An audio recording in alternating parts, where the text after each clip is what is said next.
60 years ago, this coastal marsh near Preston in Lancashire was the scene of a tragedy. A group of American A-26 bombers, fresh off the production line, were on their way to bases in France, but two of them didn't make it. Shortly after takeoff, they crashed, and all three crew members died. So what went wrong? Over the next 3 days, we're going to use archaeological techniques on what's essentially an air crash investigation. We're going to locate and excavate key parts of the wreckage in order to piece together the series of events that led to the death of 3 brave and experienced airmen.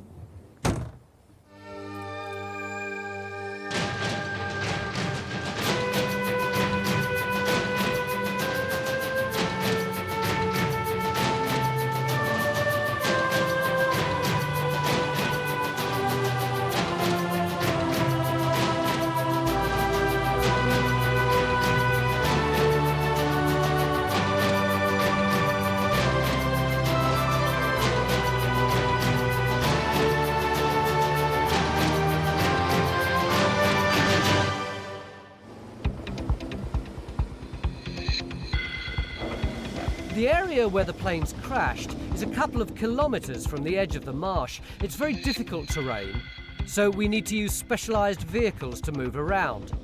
It's a bit bumpy in there, and slow. Is this the Michael Schumacher version, or...?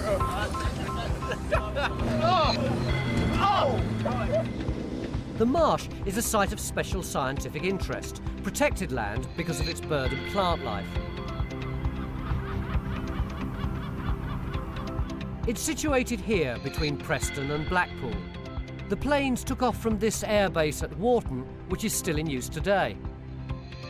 When they crashed in 1944, all of this was sand, and they landed on top.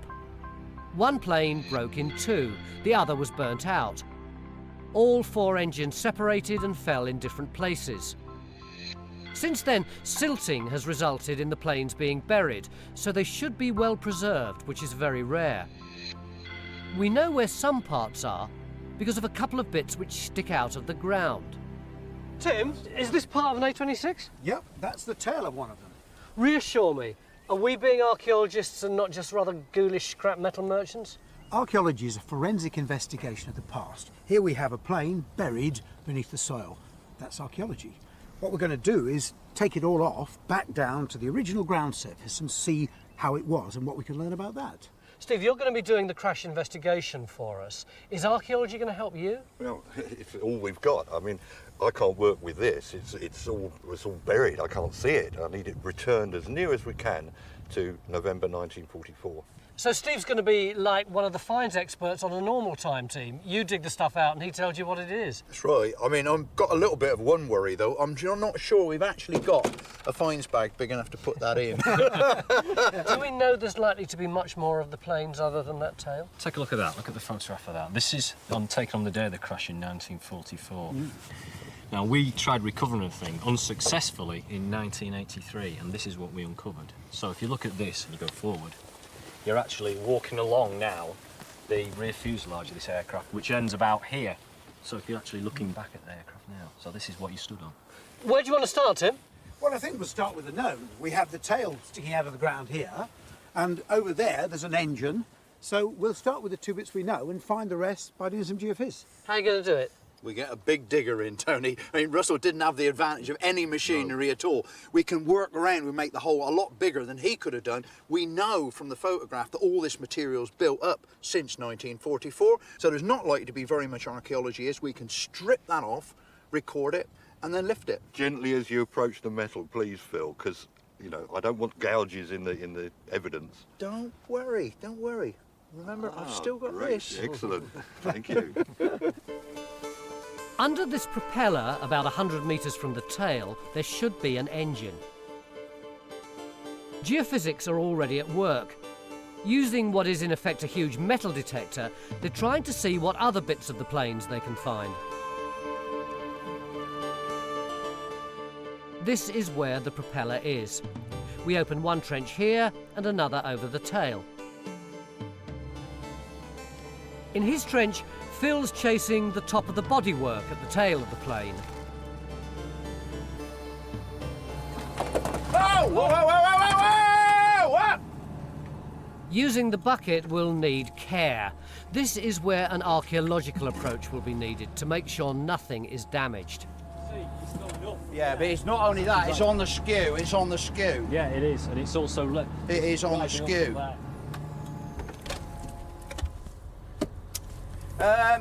OK, Lee, let's have a bit more then, please.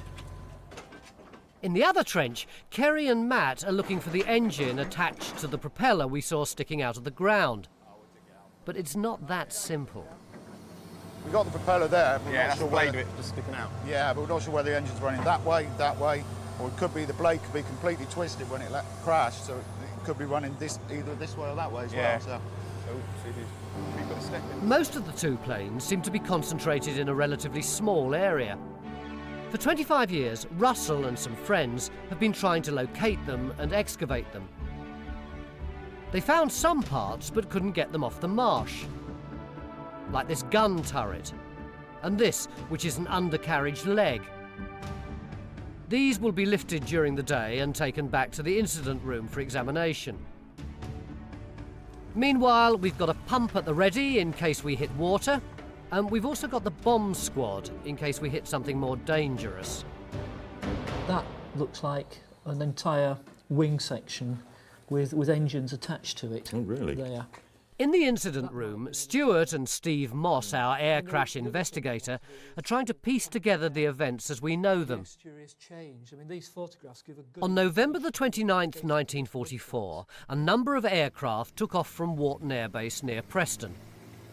They were American A-26 Invaders, seen here taking off in the US.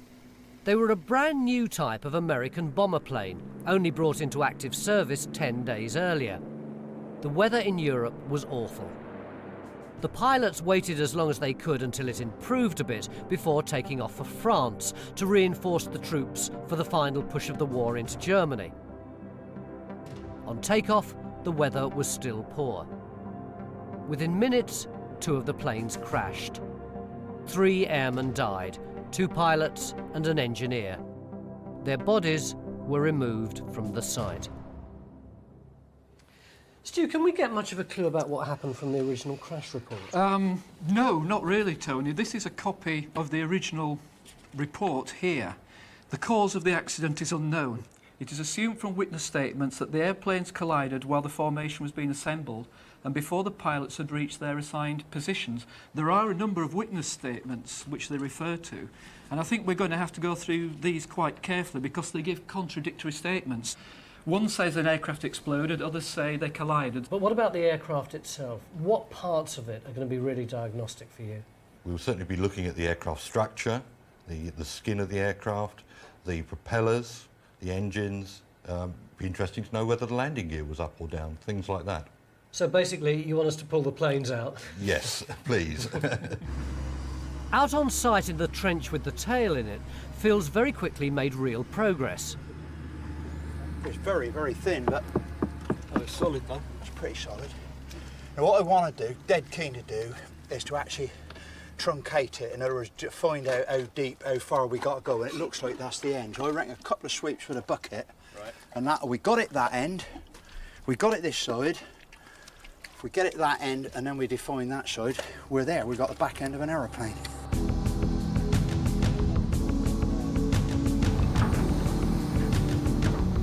He's now looking for the edge where the plane was broken. This is a delicate job, especially when using a big machine to widen the trench. But it gets the job done. Now, is that some sort of a bulkhead or something? Is it solid? Well, that is. Yeah, it's probably underneath it, isn't it? It's probably a frame where this is the top bit of the frame, but it would be hollow underneath. Ah. And it looks like it's absolutely full of mud. Well, yeah. Maybe that's where all that water was being stowed then, in underneath that plate. Because there was a hell of a lot of water come out of there. This is the rear end of one of the planes. And this is what the whole thing should look like. It was a revolutionary aircraft. The thing about it was that the United States Air Force really had great hopes for this aeroplane, that it would be so much more powerful. It had a maximum speed of over 370 miles an hour.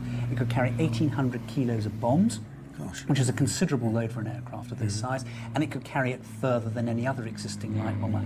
But they haven't actually arrived at Warton until September 1944, just 2 months before the accident with these aeroplanes. I was going to say, so these are brand new, in fact, when they arrive. Exactly, and that may be part of the problem. We're not sure yet, because the crews here servicing these aeroplanes for combat had only just started to familiarise themselves with it. The other thing I found very interesting was looking at the training video for the aircrew, because it's quite obvious that this aircraft took completely new skills to take off and land. It was quite different in its characteristics. The A-26 takes off and lands differently from any other airplane. The A-26 takeoff is nose low. The planes were difficult to fly for other reasons too. Visibility from the cockpit was very poor. Bigger engines alongside the canopy made it very difficult to see out, and the pilots had very little training time on them. We've got photographs of both the pilots. This is Norman Zuber, and we know that he joined the 409th Bombardment Group about 5 or 6 months before the crash. And this is Kenneth Hubbard, the other pilot. What about the third man? Well, that's Corporal John Guy. We've got no photographs of him, but they were all quite decorated. They all had a number of medals. They were all fairly experienced men, particularly Kenneth Hubbard, and he's the most interesting one. He'd done up to about 50 missions, and he was about due to go back to the United States. And I understand he actually volunteered. He didn't have to come back to England to collect one of the new A-26 Invaders. So it's a particularly poignant fact that he should have been killed in this terrible accident. The plane flown by Hubbard was the one that broke in 2 parts. The tail being excavated by Phil is from Hubbard's plane. Zuber's plane landed largely intact, but burnt out on the ground. We haven't found that yet. The engines broke off both planes and landed separately. Discovering which engine belonged to which plane will be crucial in working out what might have gone wrong. In the trench with the engine in it, we've made a lot of progress. Am I going to show myself up if I say it looks like an engine? No, not at all, Tony. It's certainly is a very big one too. The giveaway is the propeller at the front as well, which helps. But I think the basic engine, you can see the 2 banks of cylinders here. It was front, rear of 9 cylinders, making a total of 18. And these are the rocker covers. And at the front here, we've got the propeller. Nice looking blade, isn't it? Well, not really. Now, this one worries me a bit. I don't like the leading edge damage to that one. But this is even more suspicious, the damage to this blade. It's actually lost, hard to say, but about a foot of the tip, I guess. That's indicative of an impact at high power, and I don't think it's impact with the ground. I think it's impact with another aircraft in the air. So we're looking for propeller slashes on the airframe bits. What do we do with it now that we've found it? We lift it and clean it off and have a look at it. Given the propeller damage on this engine, it'll be really important to work out if it came from Hubbard's or Zuber's plane. It seems one plane struck the other. But which one? And can we work out why? Right now, though, John's got some interesting geophysics results for us to look at. And we've got another propeller. Look at this. This has been lying here undisturbed for around about 60 years. John, did you notice that with your geophys? Yes, we did find that. There's actually a whole engine down there, I think. And what's more, I think we've got the main part of the cockpit here. So you've got an engine here, you reckon? Yeah. And there's an engine up there? Look at the results. That's the creek you've just crossed over. They're the tents behind us.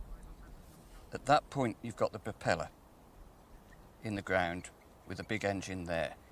This strong response comes on this side.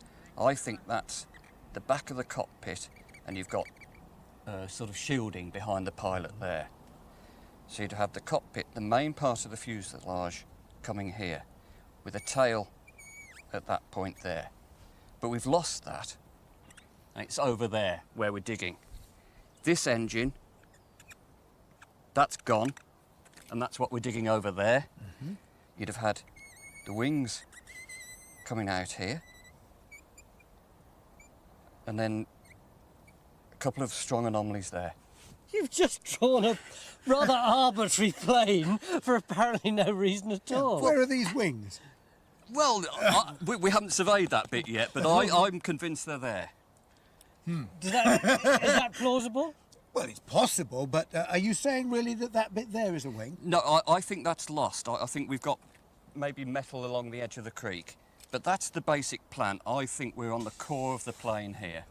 Well, you don't believe me? No, not really. No. Dig it. Are you going to put in several trenches to test his hypothesis? I think we'll put one right over the middle here and see what he's really got.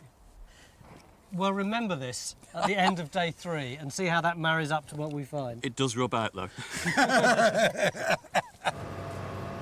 Over in Phil's trench, where the tail is, things are getting a bit on the sticky side. But some things are becoming a bit clearer. What's that white stuff on the side? Well, it's the paint. We've actually got the markings, the US Air Force, so it's just coming through underneath all the mud. Funny, isn't it, the way it sort of steps down at the front? That's part of the canopy over where the rear gunner was sitting. The circular cut underneath is probably something to do with this mark here. So, in other words, it's broken off immediately behind the wings. Here's the exciting bit. If you look underneath, there's the rear gun turret. It's set somewhat further back. It ought to be right underneath there. So we won't see that till we lift it? Exactly. But it'll be a while before we do. We start to clear the mud out of the inside by hand. In the trench with the engine in it, the diggings come to a halt. Matt's recording what we've found. Now we just have to lift it. Let's get down in here. To do that, we've got a crew of specialists. The RAF Crash and Smash team, experts at lifting planes that have crashed.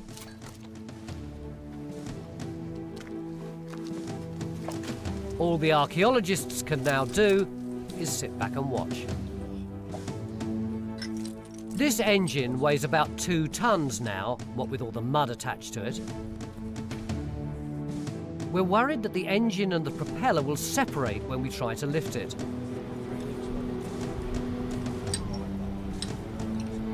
It's tense. This is going right down to the wire. We've got to be off the marsh in about 15 minutes, and no one knows whether when they lift that it'll actually hold together.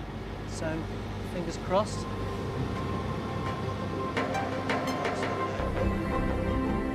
There you go. The other way, look back there.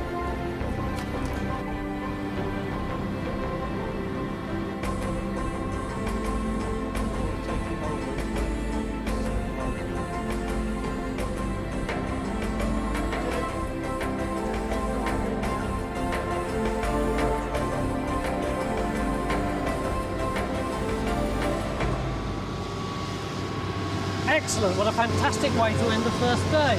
So now Steve Moss will be able to clean it up, have a look at it, and hopefully find some clues which will tell us why those 2 planes crashed 60 years ago. Beginning of day 2, here on a marsh near Preston, where we're looking for the remains of 2 World War II bombers. Yesterday was great.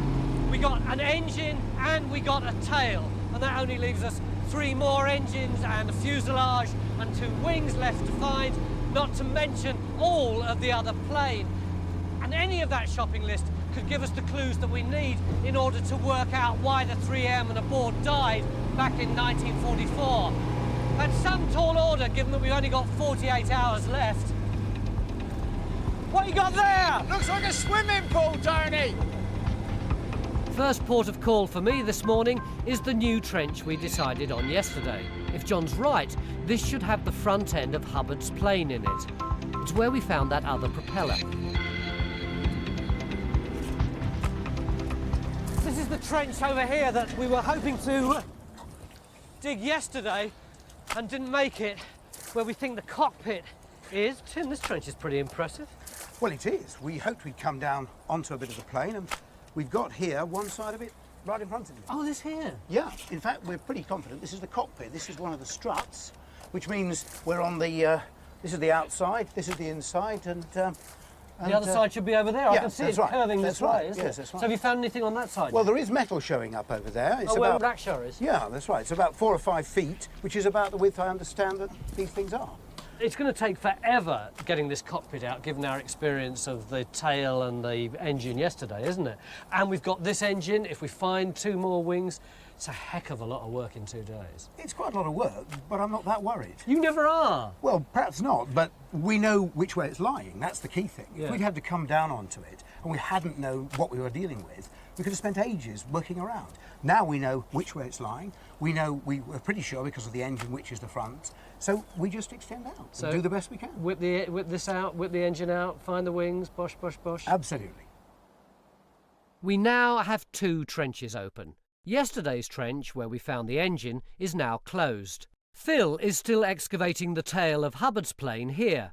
And here, in our new trench, we should have most of the rest of Hubbard's plane. But how much of it is actually here? The engine we lifted yesterday is now being washed. Once we get it cleaned up, we should be able to identify the plane it belonged to from its fittings. The engines of the 2 planes had different specifications. The damage to the propeller of this engine suggests it hit something at high speed in the air, so identifying the plane it comes from is crucial. In the incident room, Stuart and Guy are hitting the phones. First off, they call a pilot in Norway who currently flies an A-26. A-26 is very definitely not an aircraft for little boys. I have close to 1,000 hours on the type. It was definitely a very demanding aircraft. If you go in cloud, then you're basically in a situation where you're not able to fly formation. It's all becomes a sort of a Russian roulette, and I mean, you don't see where you're going, and you could easily fly into another aircraft. Right. I've been looking through the manual, and there's a whole section on formation flying, and one of the interesting things here is there's a section that specifies the takeoff interval, so that's the exact amount of time you're supposed to leave between each aircraft as it leaves the airfield before going up to get into formation. We need to study this in detail, don't we, if we're going to understand what might have happened when these aircraft were over the airbase before they collided. What were they supposed to do, and did they manage to achieve it? Russell, how old were you when you first got interested in this plane? Ooh, 14. And how old are you now? 40. Why? Why did you keep up this passion for all those years? Well, not just for this. This is what started me off. This was the thing that began my interest in it. It was this one. It was the fact that large relics of the Second World War were still lying on the surface almost 30 or 40 years after the event. It fascinated me. I thought this would have been swept away years ago. Shouldn't we leave them for posterity? But if we do that, look what's happened to it up to now. I mean, this will just be buried and then it'll be lost another 10 years, and that tail will be completely covered and it'll be never seen again. But what I'm more concerned with, I'd like to try and get the bits out intact if we can. How much? How much do you want out? All of it. I can see trouble ahead. Out in the mud, Phil's team are trying to clean up at the end of the first stage of their work. And he has some news. Come on, look at the tail section. I mean, we have got here the whole shooting match. We've also got, funnily enough, seeing as how you asked me for it, that is the 1944 surface. Look at the colour of it. I mean, you see it's a very sort of dark brown, grey brown in colour. Compare it to that sand over there. Yeah. This is a very dark sand. Yeah. That's an orange sand. That's 1944, that's after 1944. Oh, really? And in places you've actually got seashells in it. Really? Well, that proves it, doesn't it? Yeah. What we got here is the actual main tailplane section. Here we've got the aluminium of the underside, the top surface is gone.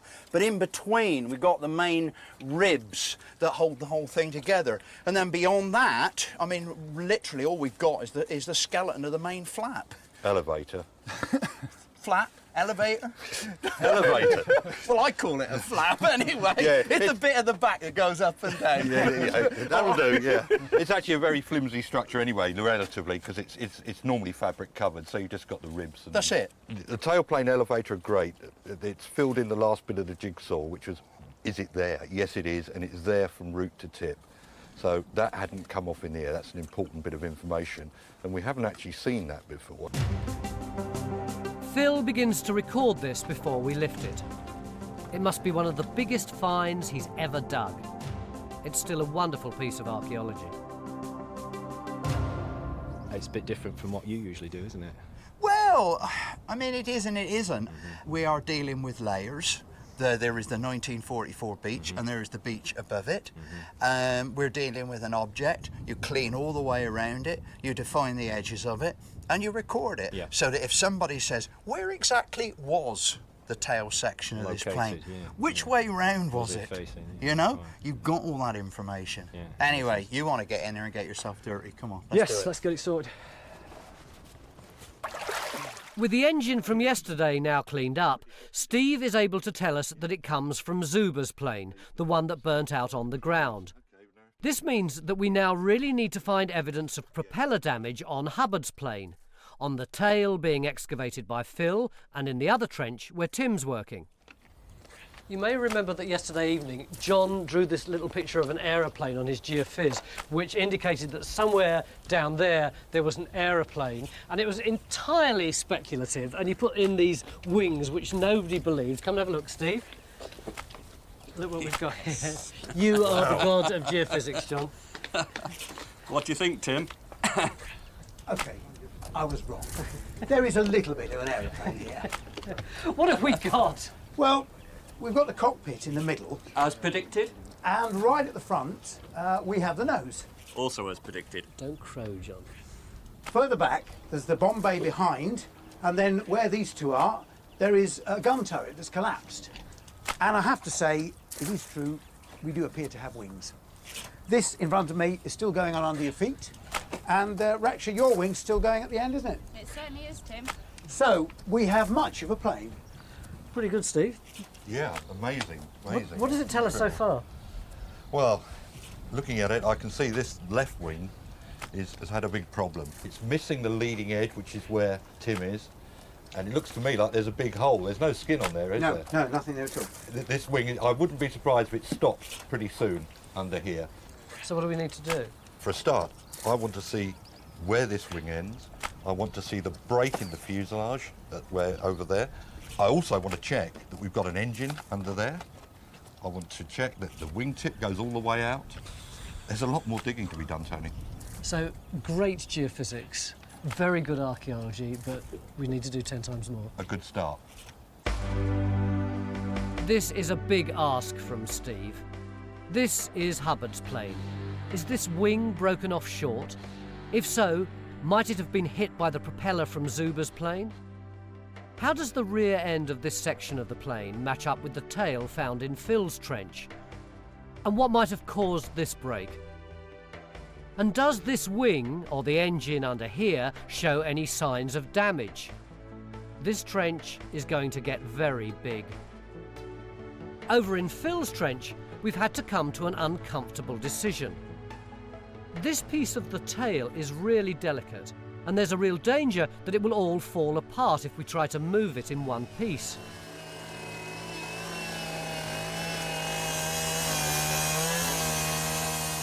Reluctantly, we decide to cut it off so that we can remove it safely.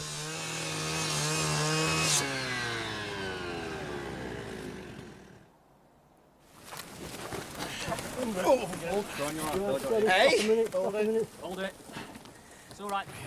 The problem now is all the mud that's still left inside the main body of the tail. Shoveling it out by hand isn't working quickly enough. So Phil's come up with an unconventional way of doing it.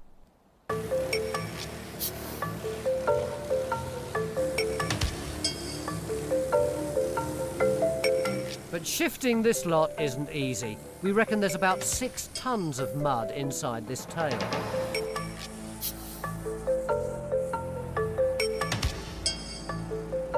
It's going to take Phil and his crew at least 5 or 6 hours. Just imagine trying to clean a car that's been buried for 60 years using a small jet hose. But Phil has the back end of a plane to do.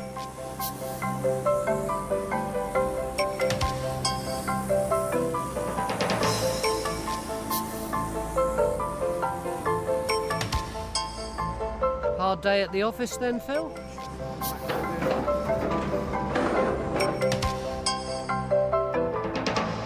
your first engine that we found. John's got new geophysics results. Here's the main plane. The news is both good and bad. We've now A got decision another needs engine to be at that taken. point there. But look, we've got this fantastic response here. John thinks that this is the second plane, Zuba's. But given Steve's wish list from earlier, can we even think of trying to excavate any of this one? You're not tempted? I'd be very tempted, but it's not practical, is it? Even if we manage to excavate it out, once we've got it with the degree of burning that we know from the Stuart's photographs has occurred, it's going to take weeks to analyse it, and we haven't got weeks.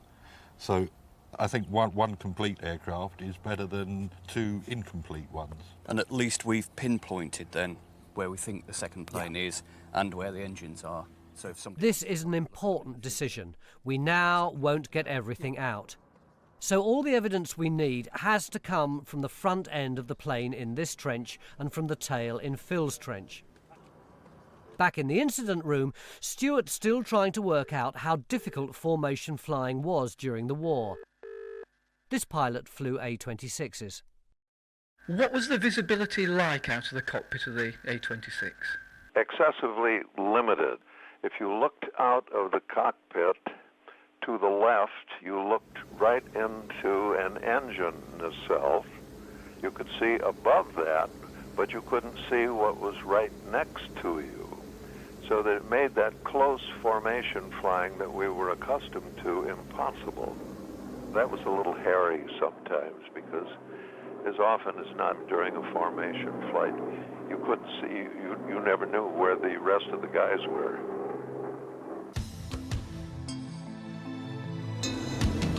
They found a big gun in the cockpit trench, and we've got a bomb disposal team in to have a look at it. In fact, this trench has moved on a lot. There's much more of the cockpit visible. There's even an undercarriage leg which has come through the floor, complete with tyre. They're making good progress at the rear end. And then there's the gun.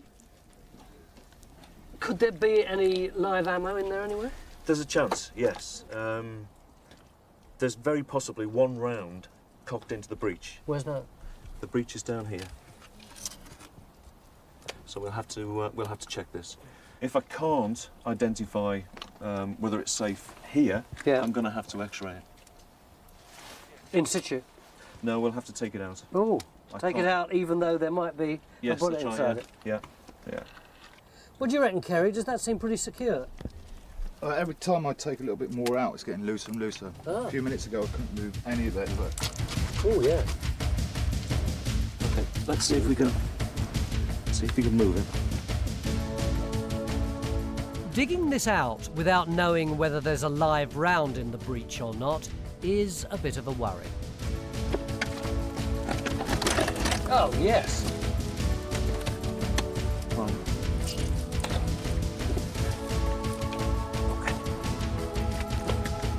Right, you can set your hand down there again. I can't actually move any further. Well, what a fantastic end to a great day. And there's still plenty more to come up tomorrow. Don't go away.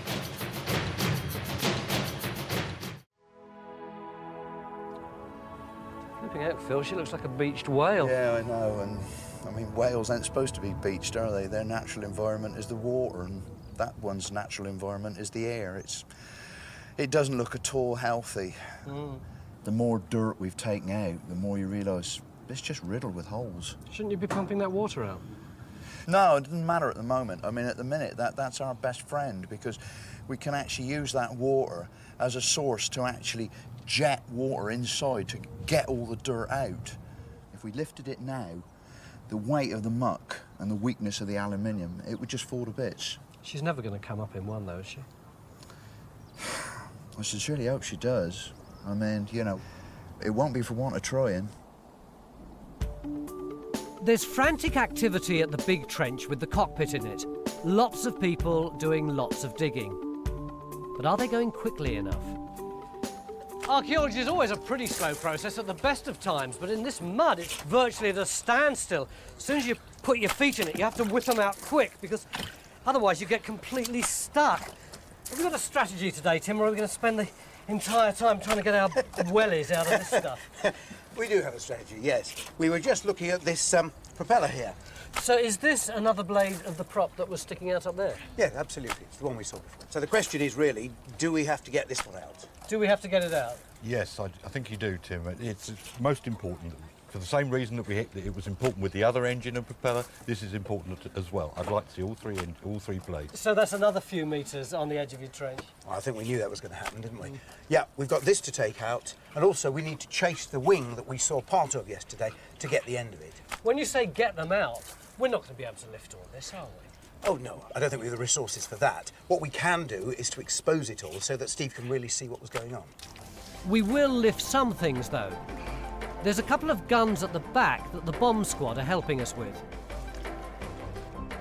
The nose cone at the front can come out. And we'll remove this wheel. Over at Phil's trench, though, there seems to be a real problem with the tail. You got a crisis? Yeah, I'm afraid so, Tony. What's happening? Well, this whole thing is leaning over here. Where's it tipping from? Well, it's just broken at that seam there. Look, here, look, you can see this morning it was in dead centre in its right place, but in a very, very short time it's going. It must be the weight of the clay in there, I think, that's actually bringing it down. There's still some in there we can't get out. I suspect that's what's doing it. Cut it off, Russell? Well, I'm being practical. This is day 3, isn't it? I know you're being practical about it, but for the last 3 days you've been saying to me I would really like I would. your one piece. But it's a foregone conclusion now that there's no other way we're going to get this thing out. I don't want to return away, leave here with that thing still lying in here after all this effort. There's no way. We've got to get it out. Russell, what I'd like to do is, you see the frame running through there? Yeah. I'd like to cut this side of it and all the way down that side. How are we going to support this tail fin, Well, what we can do, we can put a strop round it and tie it off somewhere. I mean, that over there. it's just moving so much. It needs slinging before we cut it. Yeah, get it slung. You don't want it falling on top of anybody, do you? No. Me not. We'll be under there another 30 years. Naively, I'm just trying to hold it up. Yeah.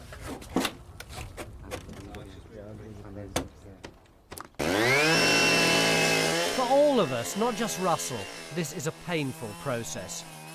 We've all bonded with this plane, and it's a bit like watching a friend have an amputation. There's no way we're lifting this in one piece now. The question is, will we be able to lift it at all? This plane was the one flown by Kenneth Hubbard. We managed to get hold of his sister Ruth, who still lives close to where they grew up in America. How old was he when he died? 27. I was 4 years older, so about 31. So he was your baby brother? Yes, he was engaged Who to? to Agnes O'Brien. An Irish girl. She was the last one he saw before he went overseas. She kept a journal, and she had it written down when she woke up in the middle of the night and she heard Kenneth calling her name. And she wrote down the time. And when they checked back on the time in England when he crashed, it was almost identical time. And she woke up and she said, "Oh, he's dead, he's dead."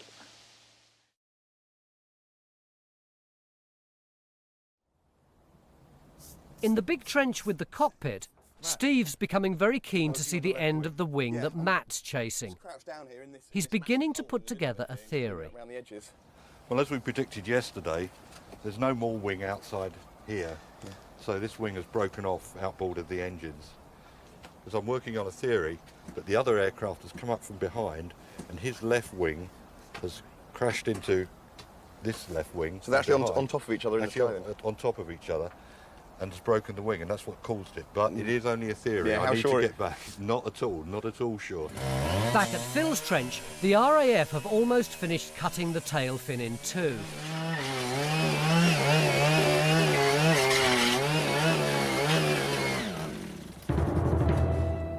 We're now close to the moment of truth. 24 hours of worrying about what might happen when we try to lift this are about to be answered.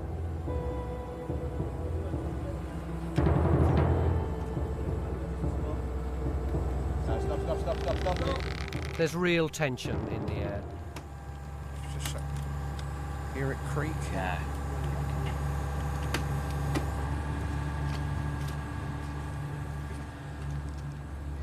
They've been trying to get it up for about 25 minutes now. They keep pulling very tentatively, but every time they do, it's like the whole thing begins to collapse like a pack of cards. There he goes, there he goes. They were scared stiff that there would be too much suction underneath it, but isn't that great?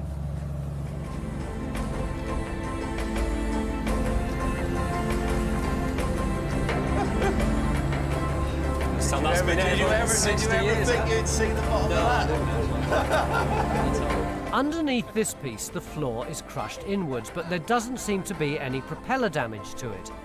So any clues as to what happened might still be under the bit that's left. Meanwhile, Steve and Stuart are getting close to what they think might have happened to Hubbard's plane. It's basically in three major pieces: the forward fuselage and the cockpit, the rear fuselage and the tail. It's also missing its left wing. The left engine has come off in flight. It all bears out that it's been struck from underneath. The visibility issue really in this collision is these very large engines that project from the front. They restricted visibility that way. So I've spoken to a pilot who flies these things, and we've got accounts from the pilots of the day who even refused to fly them because of this visibility thing. Their vision was restricted to like a cone out the front. So it's an absolute pig to fly. That's basically how I describe this thing. And particularly pig to fly when they're in formation and trying to form up. Well, I've put together a formation flying, so I've sort of put together the first flight of 6 planes coming together. As it starts to bank and you get all the planes coming up one after the other, starting to stack in the air. When we turn it around and look again the other direction, we can see the second 6 coming in from behind and below, and look at our 2 planes coming in. This is Hubbard over here, and Zuba is this aircraft out here. Hubbard's here. You see he's actually coming up below. It's all set up for Hubbard, it, isn't it? That's right. Yeah. I'm just amazed it didn't take more planes out of the air, to be honest. Just saying that, the way they're so close together. That was a problem, yeah. Victor has been out at the Hubbard plane. There's one story we need to tell, and it's the story of a hero, Stanley Bogonsky, a worker at the airbase. He was the first man on the scene. This is what he said in his eyewitness report. I looked in the plane that was not on fire and found the pilot and co-pilot dead. I left them there and waded over to the burning plane that was approximately 75 feet away. Smoke was belching up so bad I couldn't see anything. I could see the pilot was on fire. The only way I could get him out was by chopping off his parachute and dragging him out.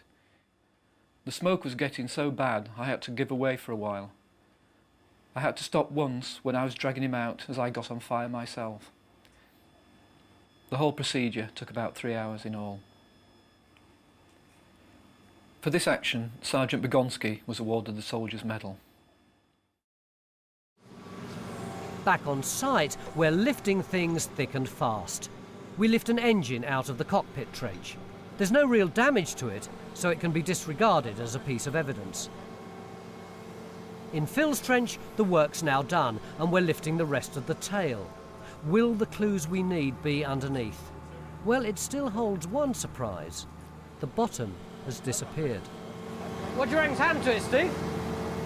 Well, it's missing completely the lower half of the fuselage, or the lower fuselage skin. Phil tells me it's knocked down there. We haven't left it behind. So there's 2 possibilities. 1, it's over on the other side with the other piece of fuselage. Or 2, it came out in the air. Why would it break up in the air? The most likely reason for that could be propeller damage on the underside. That would chop it into small pieces and scatter it. Now that Phil's trench is finished, it's all hands to the pump over at the big trench with the cockpit in it. We're exposing more of the wing and chasing the brake at the rear of the plane. These 2 areas are now key to our investigation. It's 6:45, day 3. We've got Phil, we've got a mechanical digger, and about 20 people, all trying to get as much of the plane out as possible. I don't think I've ever seen so many people in one trench.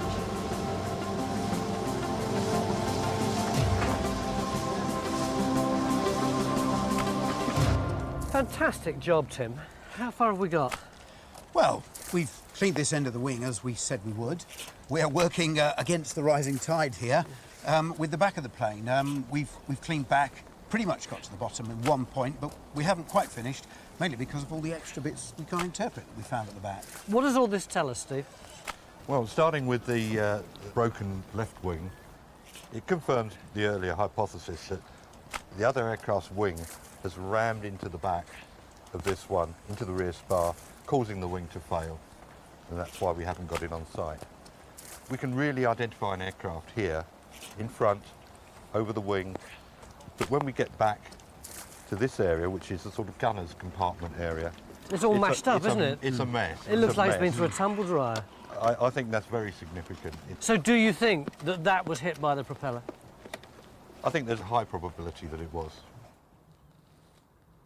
Russell, we didn't get it all out. No, we didn't, did we? Are you gutted? No, I'm not gutted. I think everything we get out is a bonus, everything. We're only an amateur aviation archaeology group. There's no way we could ever mount a recovery attempt on this scale, not in a million years. So you're not too upset? No, I'm not. No, not at all. No, just to get that damn tail out, I'm quite happy with that tail, really, to be honest, because it's been a thorn in our side for 20 years and a bit of a challenge. The pieces we removed over the last 3 days will all be placed in an aircraft museum after they've been properly cleaned up. They provided us with important information about what might have happened to cause these two aircraft to crash in 1944. The damage to Zuba's propeller shows that it struck something in the air.